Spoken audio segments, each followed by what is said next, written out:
मराठ्यांचा वाघ थोड्याच वेळात आपल्या नांदेडमध्ये दाखल होणार आहे।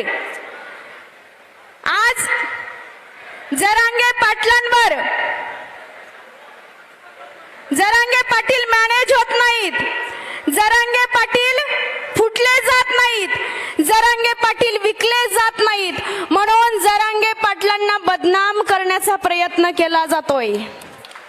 पण या गोष्टीपासून सावधान राहा मराठ्यांनो, आम्ही मराठे चुकूनही मुंगीच्या वाटेवर जात नाही, आम्ही मराठे चुकूनही मुंगीच्या वाटेवर जात नाही। पण जर कुणी आमच्याच वाटेवर येऊन आमच्याशीच वाटमारी करत असेल तर त्याच्या वाटेवर जाऊन त्याची वाट लावल्याशिवाय आम्ही आमच्या वाटेवर परतत नाही।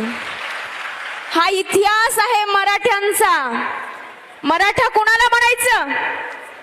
कीर्तनातील टाळ मराठा, वारकऱ्याच्या गळ्यातील माळ मराठा। कीर्तनातील टाळ मराठा, वारकऱ्याच्या गळ्यातील माळ मराठा, महाराष्ट्राची नाळ मराठा। बोला एक मराठा, एक मराठा। शिवबाची तलवार मराठा, शिवबाची तलवार मराठा, तलवारीची धार मराठा, शत्रूवरचा वार मराठा। बोला एक मराठा, एक मराठा। स्वराज्याचा घाट मराठा, स्वराज्याचा घाट मराठा, सह्याद्रीचा थाट मराठा, वीर दौडले सात मराठा, आणि आज आरक्षणासाठी नांदेडमध्ये एक सात मराठा। बोला एक मराठा, एक मराठा। आता आपल्याला जरांगे पाटलांच्या पाठीशी खंबीरपणे उभं राहण्याची खरी वेळ आली आहे। आमच्या अंतरवालीमध्ये माया बहिणींवर लाठीचार्ज केला, गोळीबार केला, आमच्या माया बहिणींची डोकी फोडण्यात आली। काय चूक हो आमची? आम्ही आमचा हक्क मागतोय, आम्ही आमचा न्याय मागतोय। आम्हाला दुसऱ्याच्या ताटातलं नकोय, आम्हाला आमच्या हक्काचं हवंय। आज मनोज जरांगे पाटील लढतात कुणासाठी? ना सत्तेसाठी, ना सत्तेसाठी, ना पैशासाठी, ना खुर्चीसाठी, ना सत्तेसाठी, ना पैशासाठी, ना खुर्चीसाठी। मनोज जरांगे पाटील लढतात फक्त तुमच्या आमच्या लेकरांसाठी। आज आमच्या लेकरांचं अस्तित्व धोक्यात गेलंय। अहो 100 एकर शेती होती पाटलांकडं, पण आता आहे का? नाहीये। आता 1.5 आणि 2 एकराचा पाटील। समजा तुमच्या पूर्वजांना 100 एकर शेती, त्यांना 4 मुलं, प्रत्येकाच्या वाट्याला किती? 25-25। परत त्यांना 2 मुलं, प्रत्येकाच्या वाट्याला किती? 12.5-12.5। परत त्यांना 2 मुलं, प्रत्येकाच्या वाट्याला किती? 6-6 एकर। परत त्यांना 2 मुलं, प्रत्येकाच्या वाट्याला किती? 3-3 एकर। परत त्यांना 2 मुलं, प्रत्येकाच्या वाट्याला किती? बरं 3-3 एकर इथपर्यंत ठीक। आता 1.5 एकर मध्ये जगायचं कसं? पोटाची खळगी भरायची कशी आणि लेकराच्या शाळेसाठी लाखोची फी भरायची कशी? हा प्रश्न आहे। म्हणून जरांगे पाटलांचा लढा उभा केलाय। हा लढा सर्वसामान्य मराठ्यांसाठी आहे। काही लोक मुद्दामून विरोध करतायत। काल परवा प्रवेश बंदीचे बॅनर हटवण्यात आले काही ठिकाणी। सरकार एक गोष्ट लक्षात घ्या, मराठ्यांशी गनिमी कावा करण्याचा प्रयत्न करू नका, कारण मराठ्यांच्या रक्तातच गनिमी कावा आहे। तुम्हाला तुमची जागा येणाऱ्या निवडणुकीमध्ये मराठा समाज दाखवून दिल्याशिवाय राहणार नाही।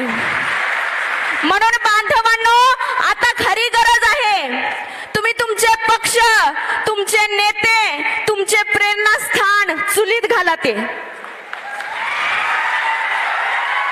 एकही नेता काही कामाचा नाही। आता तुम्हाला पक्षाचं सोडून आपल्या समाजासाठी लढण्याची खरी गरज आहे।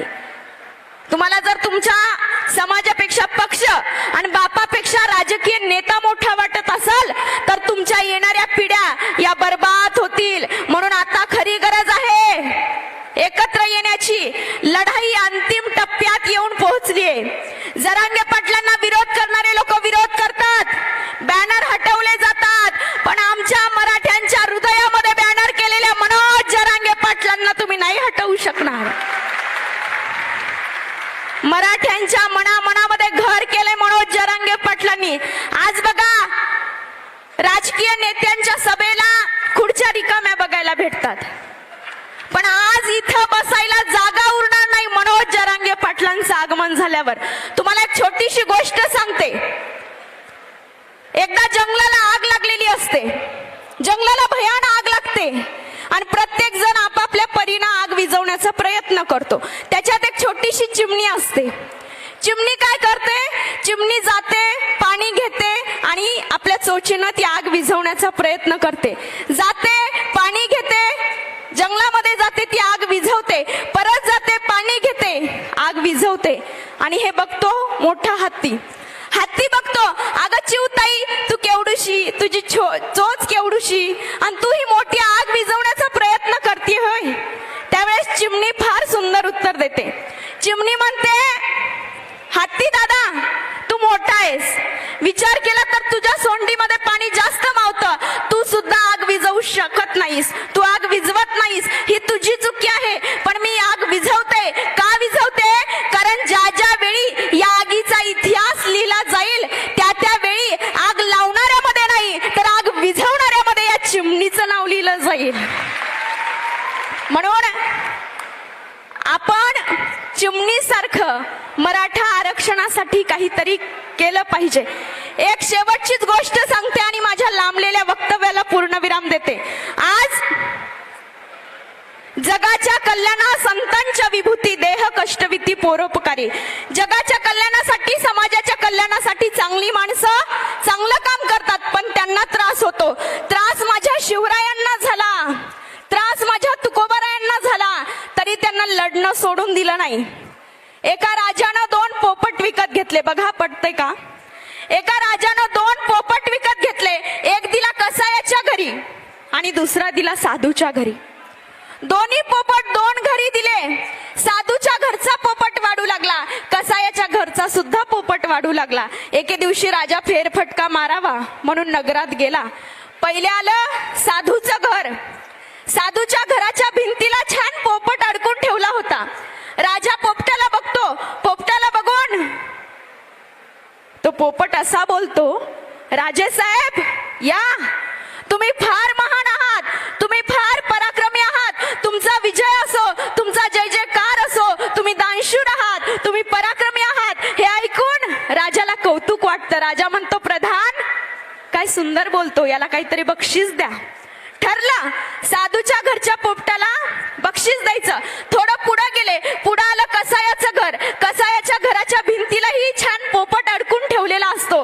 तो पोपट राजाला बघून बोलायला लागतो, राजे साहेब काय मूर्ख आहात, तुम्हाला अक्कल तर जराशी नाही, राज्य कसं सांभाळावं याचं भान काय तुम्हाला नाही, तुमच्यासारखा मूर्ख राजा मी कधीच बघितला नाही. हे ऐकून राजाला राग येतो. राजा म्हणतो, प्रधान याला काहीतरी शिक्षा द्या. ठरलं एका पोपटाला बक्षीस आणि दुसऱ्याला शिक्षा. पोपटाला बोलवतात, पण त्याच वेळी साधूच्या घरचा पोपट म्हणतो, राजे साहेब त्याला शिक्षा देऊ नका, त्याची काही चुकी नाही, वास्तविक तो आणि मी दोघं सख्खे भाऊच आहोत, पण आमच्यावर संगतीचा परिणाम झालाय. तो कसायाच्या घरी वाढला, कसायाच्या घरचा शिव्याशाप त्याच्या कानावर आला, म्हणून तो तसं बोलायला लागला. मी साधूच्या घरी वाढलो, साधूच्या घरचा हरिपाठ, स्तुतिपाठ, भजन, कीर्तन माझ्या कानावर आलं, म्हणून मी तसं बोलायला लागलो. हा त्याचा अवगुण किंवा माझा गुण नाही, तर हा संगतीचा परिणाम आहे. संगीता वानखेडे, अजय बारसकर हे आमचेच भाऊ, आमच्या समाजातले, पण यांच्यावर संगतीचा परिणाम झालाय. यांनी संघ केला. कुणाचा संघ केला? सदावर्तेचा, फडणवीसांचा. म्हणून आज आमच्यातलेच पोपट असे बोलायला लागलेत.